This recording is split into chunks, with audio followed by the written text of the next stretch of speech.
पहले इस तरीके नहीं बैठ उठ होंगे नहीं होंगे सी आज पहली दफा ही होए 5 साल बाद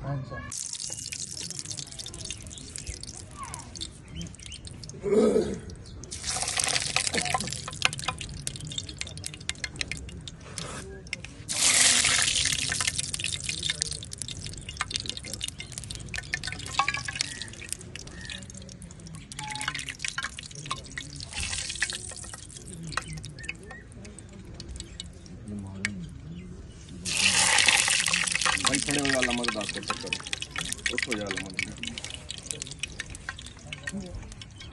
दर्द देखो है कि नहीं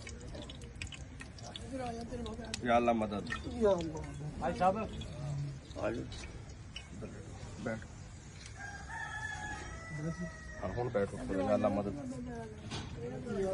कितने अरसे तो मसला आई 5-6 साल हो गए क्या मसला आई और डिस्क का मसला है अच्छा आज पहला दम कराया बिल्कुल ठीक हो केड़ी जगह तो आए जे शकरगढ़ बिल्कुल वाकई ठीक हो या बिल्कुल वाकई ठीक है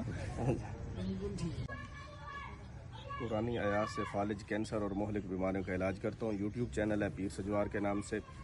मोबाइल नंबर है 0301 0300 पूरा 4093 आप मेरे व्हाट्सएप पे जाएं, आपको डिटेल मिल जाएगी मैं कहाँ कहाँ प्रोग्राम करता हूँ। इनके बकौल कि इनको 5 साल से कमर के मोरों का मसला था, आज पहला दम करवाया, अल्लाह ने शफा दी है, अब बिल्कुल नहीं है। भाग के दिखाएं, थोड़ा चल के दिखाएं, या अल्लाह मदद।